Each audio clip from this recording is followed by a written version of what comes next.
Então, existem os surdos e existem os mudos. Então, não vai pensar que todo surdo não fala, não pode falar. Às vezes, a maioria o quê? Ficou surdo ou nasceu surdo, então não aprende a falar corretamente. Ele pode falar, mas como ele não ouve, ele não aprende a falar corretamente. Então existem os surdos e existem os mudos, aqueles que não falam. E existem os surdos mudos, que nem ouvem e nem falam. Então essa linguagem deve ser aprendida para que o Evangelho possa ser ensinado a essas pessoas. Olha, não era mais fácil a gente orar e essa pessoa ouvir direitinho, falar direitinho? Seria bem mais simples, né? Se a gente fosse mesmo crente do jeito que é para ser. Então, monte uma equipe na sua igreja de jejum, de oração. Mas isso é oração. Aí umas 3 horas por dia de oração. Que jejue pelo menos aí uns 2 ou 3 dias toda semana. Uma equipe que quer mesmo, que deseja os dons espirituais. Crie uma equipe aí. Tenha aí um culto, pelo menos um dia por semana. Tenha um culto em sua igreja. Um culto de milagres. Onde essas pessoas possam ir serem curadas. Acredite em Deus, Ele vai curar as pessoas. Pode fazer. Tenha coragem. Tenha iniciativa. Faça aí na sua igreja pelo menos um dia por semana. Um horário aí. Coloque uma equipe para isso. Pessoas que vão se dedicar a isso. Exclusivamente a isso, a buscar o poder de Deus para que essas pessoas sejam curadas. Para que aconteçam milagres aí. Faça isso. Faça o papel de igreja. Já pensou 10 milhões de surdos no Brasil?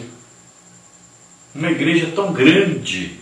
Aí estamos calculando aí que já vamos passar a ser 30% da população do Brasil.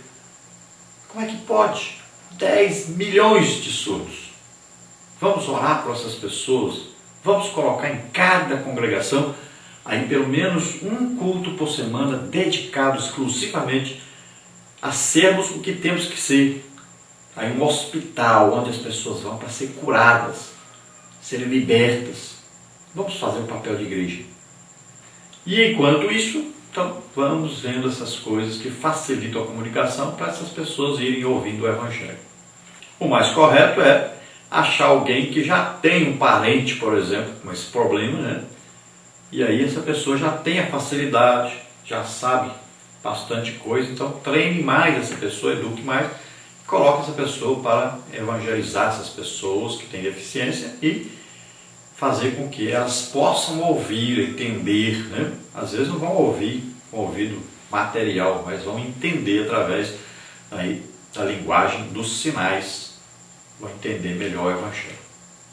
Aqui na revista do professor, fala aí que se você for comunicar-se com alguém que tem esse problema de surdez, aí diz aí, ao se comunicar com o surdo, procure ficar de frente para ele, fale pausadamente, utilize a expressão facial e corporal, utilize vocabulário simples, procure manter uma curta distância entre você e a pessoa surda, utilize gestos, mesmo que o surdo seja bem oralizado, mantenha a boca e mãos livres para fazer os gestos necessários, não esqueça que o corpo todo fala.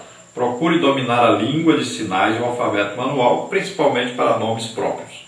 O surdo precisa ser exposto à cultura surda para desenvolver realmente sua língua e compor sua identidade.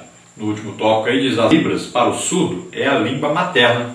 Então se a pessoa está sentada, você tem que ficar sentado para falar com ela, você tem que ficar de frente, né? Porque a pessoa às vezes ela precisa o quê? Ver o movimento da sua boca falando. Né? Os seus gestos na hora de falar são importantes, falar bem pausadamente.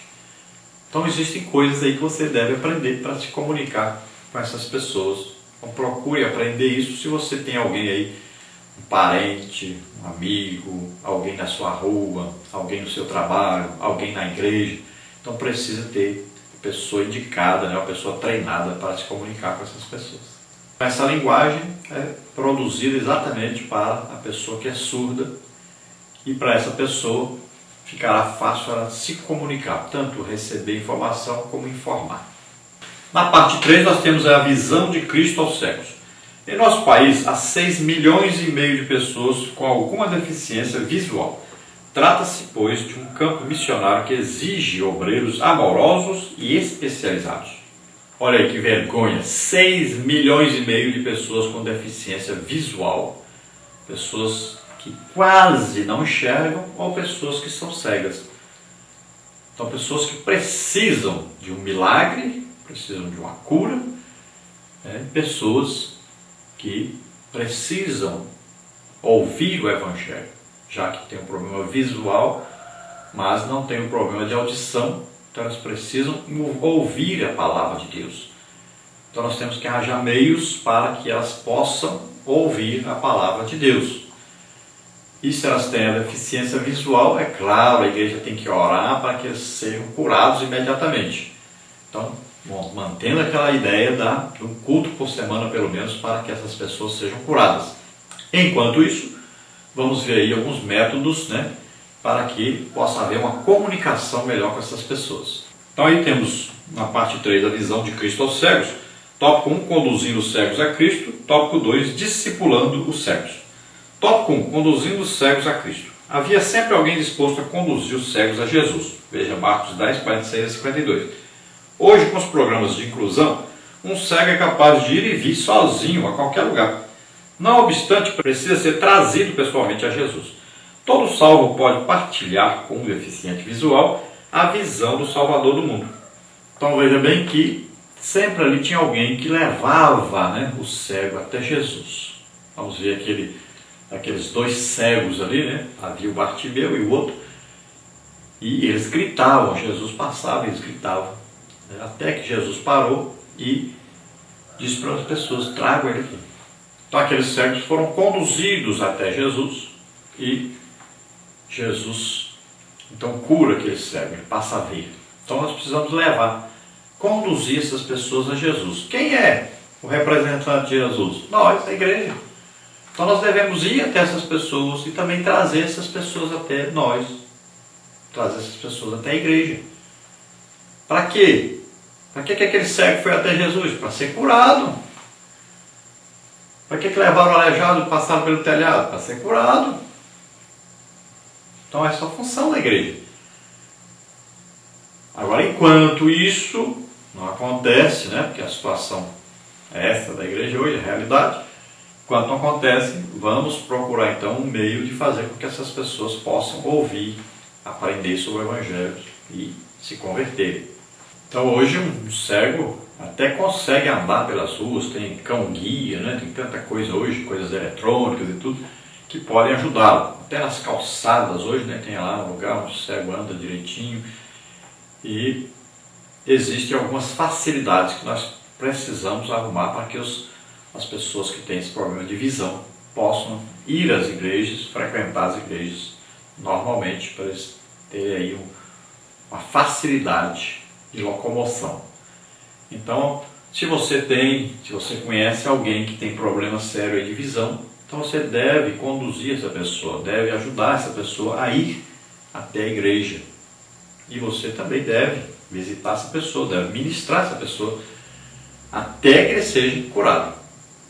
Tópico 2, discipulando os cegos. No discipulado das pessoas com deficiência visual, temos de oferecer-lhes a Bíblia e livros em braille, para que venham a contemplar pelo tato a beleza da palavra de Deus. Isaías 29, 18. Não se esqueça dos audiolivros, para tanto providencie-lhes a Bíblia e obras cristãs mais expressivas. Para ajudar na inclusão dos cegos, assinale a planta do templo com placas em braille e piso tátil. Nenhum tropeço pode estar no caminho dos que não podem ver. Deuteronômio 27, 18. Então agora tem aí a facilidade do braille, Então isso aí o quê? São coisas que a pessoa toca, pelo tato.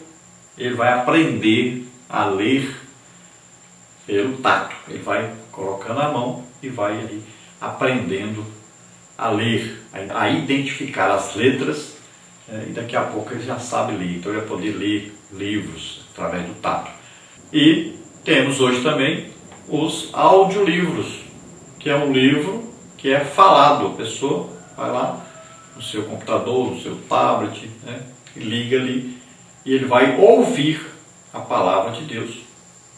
Que aí a própria Bíblia todo dia vai poder ouvir os livros, os audiolivros aí, tem uns montes hoje, né? A pessoa adquire e a pessoa vai ali, quero o livro de Isaías, então ele vai todo lá, vai ouvir o livro de Isaías. Lá quero ler um livro importante aí, uma espada cortante. Então, vai lá, clica ali e vai ouvir aquele livro. E essas pessoas, elas têm uma facilidade muito grande de guardar tudo aquilo que eles ouvem, né? Então é muito importante facilitar o acesso dessas pessoas à palavra de Deus. Lembrando sempre que o mais importante é orar por eles e eles voltarem a ver, ou se nunca viram, passarem a ver. Na parte 4 nós temos aí os paralíticos vão ao encontro de Cristo. Certa vez, 4 homens, para fazer chegar um paralítico à presença de Jesus, descobriram o telhado da casa onde estava o mestre e baixaram o deficiente. O Senhor, vendo-lhes a fé, curou o enfermo. Marcos 2, de 1 a 11. Então nós temos aí a história daquele homem, né, que foi conduzido por 4 homens até Jesus. Jesus estava numa casa, e aí a casa cheia de gente, na rua cheia de gente para todo lado, pessoas ali que haviam sido curadas, pessoas que queriam ser curadas, pessoas que queriam ouvir Jesus falar. Então tinha muita gente. Então aquele homem estava aleijado e não podia chegar até Jesus, não tinha como chegar. Então 4 homens tiveram a ideia, vamos levar este homem até Jesus, Jesus vai curá-lo. Nós não sabemos bem se esse homem queria ir a Jesus ou não. Sabemos que Jesus viu a fé deles, não foi a fé do doente, não foi a fé do aleijado, foi a fé daqueles homens que levaram esse enfermo até Jesus, esse aleijado até Jesus. Então veja só, o deficiente não podia ir, mas eles pegaram e levaram. Quem sabe aquele deficiente falou: vocês estão malucos, vocês estão me derrubando, que coisa doida é essa? Quando falaram que subia a sua maca lá até no telhado, ele deve ter ficado desesperado. Esses homens vão me matar, vão me derrubar daqui. Mas aqueles homens acreditavam mesmo. Não tem jeito de entrar não, pelas portas, pela janela. Passar gente, deixa entrar. Aqui o homem precisa de ver Jesus para ele ser curado. E as pessoas não, nós também queremos, nós também precisamos, né? As pessoas tentam impedir as pessoas de chegar a Jesus, atrapalham as pessoas de chegarem até Jesus. Talvez até por curiosidade, atrapalham. Então, nós temos que facilitar. Como aqueles homens não acharam ninguém que facilitasse, que ajudasse, tiveram a ideia, vamos passá-lo pelo telhado. Então, desceram aquele homem pelo telhado. Jesus não repreendeu aqueles homens. Jesus não reclamou deles. Jesus viu a fé, porque a fé agrada a Deus. A Bíblia diz que sem fé é impossível agradar a Deus. Então, veja bem claro aí, está escrito, vendo a fé deles, daqueles homens que levaram aquele homem ali. E ele mandou aquele homem levantar e tomar sua cama. Ainda disse que os pecados dele estavam perdoados, porque agora ele teve um encontro com Jesus. Ele acreditou e ficou agradecido. Teve um encontro com Jesus. E agora o milagre acontece. Porque 4 homens fizeram o quê? Levaram aquele aleijado, aquele deficiente até Jesus. Hoje a igreja deveria ser o quê? Esses 4 aí deveriam ser crentes. E eles mesmos orariam pelo aleijado aí, ou deficiente. Ele levantava e andava e ia para a igreja, aceitava Jesus, pronto. Né? Ali mesmo aceitava Jesus. Seria o normal. Mas como não acontece hoje assim, então vamos fazer todo o possível para levar as pessoas. Coloque aí no seu carro o seu vizinho, o seu amigo, então leve para a igreja. Eu já fiz isso. Já ganhei pessoas assim, levando pessoa que era. Já levei muitas vezes, né? Quando abriu a igreja em Valparaíso, de Goiás, tinha lá uma irmã que era cega, eu levava, sempre levava, todo o culto eu ia na casa dela, pegar ela para levar para a igreja. E aqui em Imperatriz também, né? E aqui o senhor Valdomiro, por causa de uma diabetes, não pôde andar, não podia mais andar. Eu conduzi, levei também à igreja, ele aceitou Jesus. E assim, todo lugar que nós estamos. Quando dirigimos a igreja lá em Divinópolis, Minas Gerais, abrimos ali 7 congregações. também ali tínhamos pessoas assim que tinham dificuldade. E nós íamos à casa da pessoa, colocava essa pessoa dentro do carro e levava para a igreja. Então é um trabalho que deve ser feito pela igreja.